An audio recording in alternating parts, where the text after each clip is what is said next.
Chapter 13. Nicholas Flamel.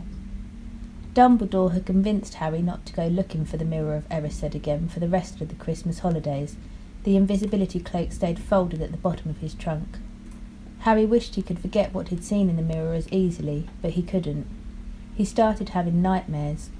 Over and over again he dreamed about his parents disappearing in a flash of green light while a high voice cackled with laughter. You see, Dumbledore was right. That mirror could drive you mad, said Ron, when Harry told him about these dreams. Hermione, who came back the day before term started, took a different view on things. She was torn between horror at the idea of Harry being out of bed, roaming the school 3 nights in a row, if Filch had caught you, and disappointment that he hadn't at least found out who Nicholas Flamel was. They had almost given up hope of ever finding Flamel in a library book, even though Harry was still sure he'd read the name somewhere. Once term had started, they were back to skimming through books for 10 minutes during their breaks. Harry had even less time than the other two, because Quidditch practice had started again. Wood was working the team harder than ever. Even the endless rain that had replaced the snow couldn't dampen his spirits. The Weasleys complained that Wood was becoming a fanatic, but Harry was on Wood's side. If they won their next match against Hufflepuff, they would overtake Slytherin in the House Championship for the first time in 7 years. Quite apart from wanting to win, Harry found that he had fewer nightmares when he was tired out after training. Then, during one particularly wet and muddy practice session, Wood gave the team a bit of bad news. He'd just got very angry with the Weasley twins, who kept dive-bombing each other and pretending to fall off their brooms. "Will you stop messing around?" he yelled.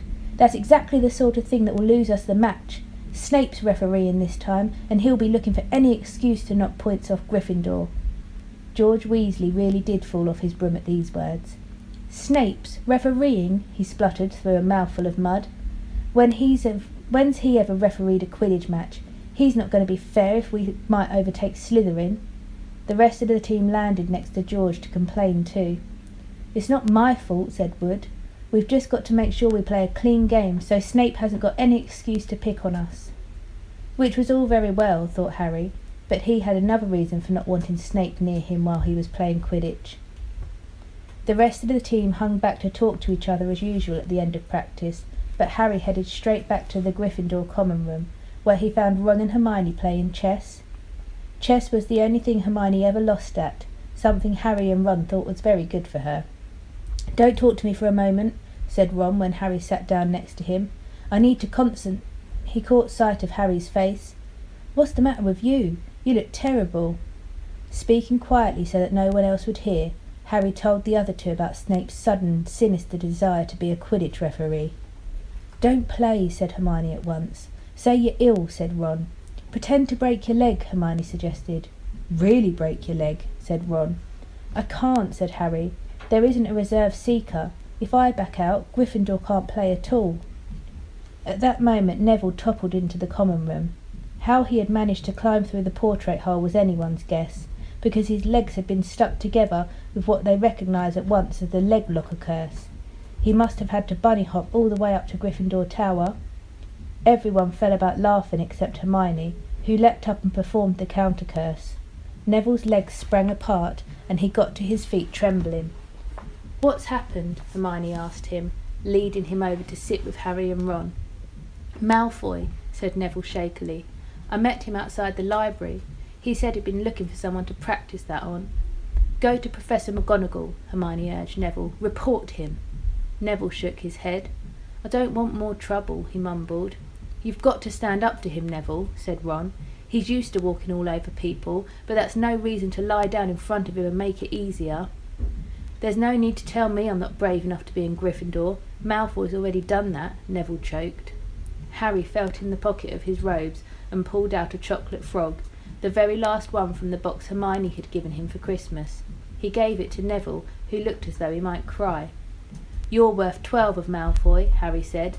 "The Sorting Hat chose you for Gryffindor, didn't it? And where's Malfoy, in stinking Slytherin?" Neville's lips twitched into a weak smile as he unwrapped the frog. "Thanks, Harry. I think I'll go to bed. Do you want the card? You collect them, don't you?" As Neville walked away, Harry looked at the famous wizard card. "Dumbledore again," he said. "He was the first one I ever—" He gasped. He stared at the back of the card. Then he looked up at Ron and Hermione. "I've found him," he whispered. "I've found Flamel. I told you I'd read the name somewhere before. I read it on the train coming here. Listen to this. Professor Dumbledore is particularly famous for his defeat of the dark wizard Grindelwald in 1945, for the discovery of the 12 uses of dragon's blood, and his work on alchemy with his partner Nicholas Flamel." Hermione jumped to her feet. She hadn't looked so excited since they'd got the marks for their first piece of homework. "Stay there," she said, and she sprinted up the stairs to the girls' dormitories. Harry and Ron barely had time to exchange mystified looks before she was dashing back, an enormous old book in her arms. "I never thought to look in here," she whispered excitedly. "I got this at the library weeks ago for a bit of light reading." "Light?" said Ron, but Hermione told him to be quiet until she'd looked something up, and started flicking frantically through the pages, muttering to herself. At last she found what she was looking for. "I knew it! I knew it!" "Are we allowed to speak yet?" said Ron grumpily. Hermione ignored him. "Nicholas Flamel," she whispered dramatically, "is the only known maker of the Philosopher's Stone." This didn't have quite the effect she'd expected. "The what?" said Harry and Ron. "Oh, honestly, don't you two read? Look, read that there." She pushed the book towards them, and Harry and Ron read. "The ancient study of alchemy is concerned with making the Philosopher's Stone, a legendary substance with astonishing powers. The stone will transform any metal into pure gold. It also produces the elixir of life, which will make the drinker immortal. There have been many reports of the Philosopher's Stone over the centuries, but the only stone currently in existence belongs to Mr. Nicholas Flamel, the noted alchemist and opera lover. Mr. Flamel, who celebrated his 665th birthday last year, enjoys a quiet life in Devon with his wife, Pernell, 658. "See," said Hermione, when Harry and Ron had finished. "The dog must be guarding Flamel's Philosopher's Stone. I bet he asked Dumbledore to keep it safe for him, because they're friends and he knew someone was after it. That's why he wanted the stone moved out of Gringotts." "A stone that makes gold and stops you ever dying," said Harry. "No wonder Snape's after it. Anyone would want it." "And no wonder we couldn't find Flamel in that study of recent developments in wizardry," said Ron. "He's not exactly recent if he's 665, is he?" Next morning, in Defence Against the Dark Arts, while copying down different ways of treating werewolf bites, Harry and Ron were still discussing what they'd do with a Philosopher's Stone if they had one. It wasn't until Ron said he'd buy his own Quidditch team that Harry remembered about Snape and the coming match. "I'm going to play," he told Ron and Hermione. "If I don't, all the Slytherins will think I'm just too scared to face Snape. I'll show them. It'll really wipe the smiles off their face if we win." "Just as long as we're not wiping you off the pitch," said Hermione. As the match drew nearer, Harry became more and more nervous, whatever he told Ron and Hermione. The rest of the team weren't too calm either. The idea of overtaking Slytherin in the House Championship was wonderful. No one had done it for nearly 7 years, but would they be allowed to with such a biased referee? Harry didn't know whether he was imagining it or not, but he seemed to keep running into Snape wherever he went. At times he even wondered whether Snape was following him, trying to catch him on his own. Potions lessons were turning into a sort of weekly torture. Snape was so horrible to Harry. Could Snape possibly know they'd found out about the Philosopher's Stone? Harry didn't see how he could, yet he sometimes had the horrible feeling that Snape could read minds. Harry knew, when they wished him good luck outside the changing rooms next afternoon, that Ron and Hermione were wondering if they'd ever see him alive again. This wasn't what you'd call comforting. Harry hardly heard a word of Wood's pep talk as he pulled on his Quidditch robes and picked up his Nimbus 2000.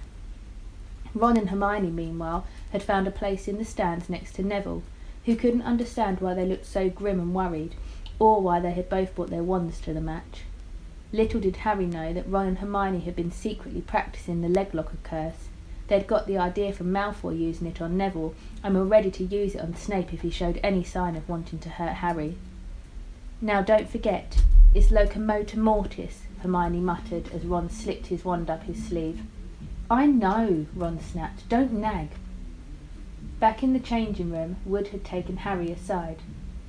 "Don't want to pressure you, Potter, but if we ever need an early capture of the snitch, it's now. Finish the game before Snape can favour Hufflepuff too much." "The whole school's out there," said Fred Weasley, peering out of the door. "Even, blimey, Dumbledore's come to watch." Harry's heart did a somersault. "Dumbledore," he said, dashing to the door to make sure. Fred was right. There was no mistaking that silver beard. Harry could have laughed out loud with relief. He was safe. There was simply no way that Snape would dare to try and hurt him if Dumbledore was watching. Perhaps that was why Snape was looking so angry as the teams marched onto the pitch, something that Ron noticed too. "I've never seen Snape look so mean," he told Hermione. "Look, they're off. Ouch!" Someone had poked Ron in the back of the head. It was Malfoy. "Oh, sorry, Weasley, didn't see you there." Malfoy grinned broadly at Crabbe and Goyle. "Wonder how long Potter's going to stay on his broom this time. Anyone want to bet? What about you, Weasley?" Ron didn't answer. Snape had just awarded Hufflepuff a penalty because George Weasley had hit a bludger at him. Hermione, who had all her fingers crossed in her lap, was squinting fixedly at Harry, who was circling the game like a hawk looking for the snitch. "You know how I think they choose people for the Gryffindor team?" said Malfoy loudly a few minutes later, as Snape awarded Hufflepuff another penalty for no reason at all. "It's people they feel sorry for. See, there's Potter, who's got no parents. Then there's the Weasleys, who've got no money. You should be on the team, Longbottom. You've got no brains." Neville went bright red, but turned in his seat to face Malfoy. "I'm worth 12 of you, Malfoy," he stammered. Malfoy, Crabbe and Goyle howled with laughter, but Ron, still not daring to take his eyes from the game, said, "You tell him, Neville." "Longbottom, if brains were gold, you'd be poorer than Weasley, and that's saying something." Ron's nerves were already stretched to breaking point with anxiety about Harry. "I'm warning you, Malfoy. One more word." "Ron," said Hermione suddenly. "Harry!" "What? Where?" Harry had suddenly gone into a spectacular dive, which drew gasps and cheers from the crowd. Hermione stood up, her crossed fingers in her mouth as Harry streaked towards the ground like a bullet. "You're in luck, Weasley. Potter's obviously spotted some money on the ground," said Malfoy. Ron snapped. Before Malfoy knew what was happening, Ron was on top of him, wrestling him to the ground. Neville hesitated, then clambered over the back of his seat to help. "Come on, Harry!" Hermione screamed, leaping onto her seat to watch Harry speed straight at Snape. She didn't even notice Malfoy and Ron rolling around under her seat, or the scuffles and yelps coming from the whirl of fists that was Neville, Crabbe and Goyle. Up in the air, Snape turned on his broomstick just in time to see something scarlet shoot past him, missing him by inches. Next second, Harry had pulled out of the dive, his arm raised in triumph, the snitch clasped in his hand. The stands erupted. It had to be a record. No one could ever remember the snitch being caught so quickly.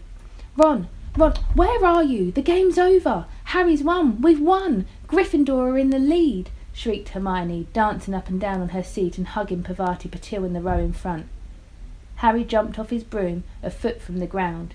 He couldn't believe it. He'd done it. The game was over. It had barely lasted 5 minutes. As Gryffindors came spilling out onto the pitch, he saw Snape land nearby, white-faced and tight-lipped. Then Harry felt a hand on his shoulder and looked up into Dumbledore's smiling face. "Well done," said Dumbledore quietly, so that only Harry could hear. "Nice to see you haven't been brooding about that mirror. Been keeping busy. Excellent." Snape spat bitterly on the ground.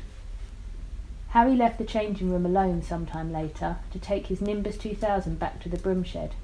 He couldn't ever remember feeling happier. He'd really done something to be proud of now.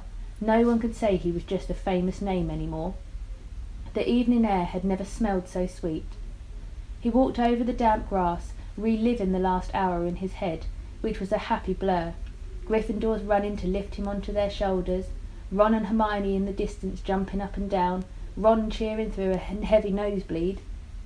Harry had reached the shed. He leant against the wood door and looked up at Hogwarts, with its windows glowing red in the setting sun. Gryffindor in the lead. He'd done it. He'd shown Snape. And speaking of Snape, a hooded figure came swiftly down the front steps of the castle.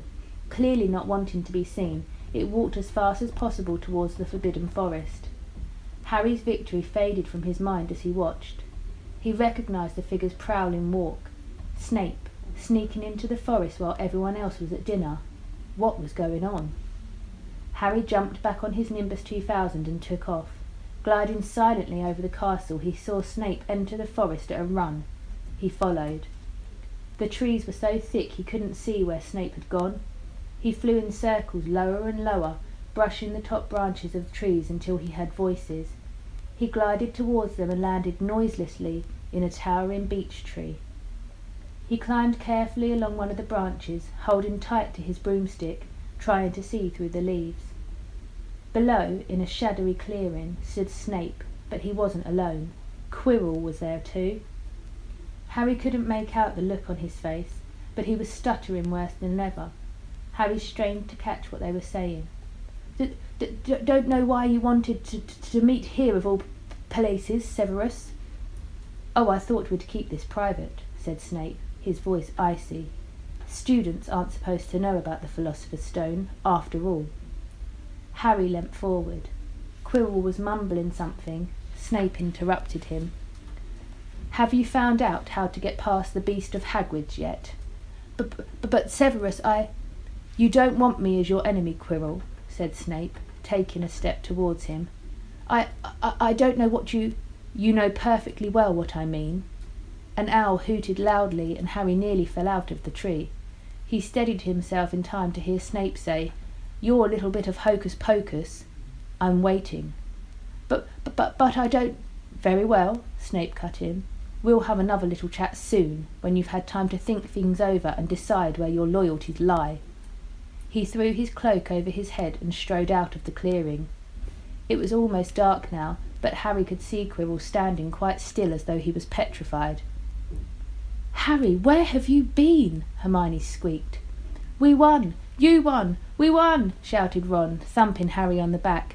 "And I gave Malfoy a black eye, and Neville tried to take on Crabbe and Goyle single-handed." "He's still out cold, but Madame Pomfrey says he'll be all right. Talk about showing Slytherin.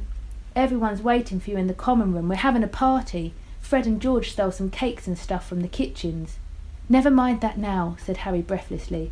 "Let's find an empty room. You wait till you hear this." He made sure Peeves wasn't inside before shutting the door behind them. Then he told them what he'd seen and heard. "So we were right. It is the Philosopher's Stone, and Snape's trying to force Quirrell to help him get it. He asked if he knew how to get past Fluffy, and he said something about Quirrell's hocus pocus. I reckon there are other things guarding that stone apart from Fluffy. Loads of enchantments, probably, and Quirrell would have done some anti-dark art spells which Snape needs to break through." "So you mean the stone's only safe as long as Quirrell stands up to Snape?" said Hermione in alarm. "It'll be gone by next Tuesday," said Ron.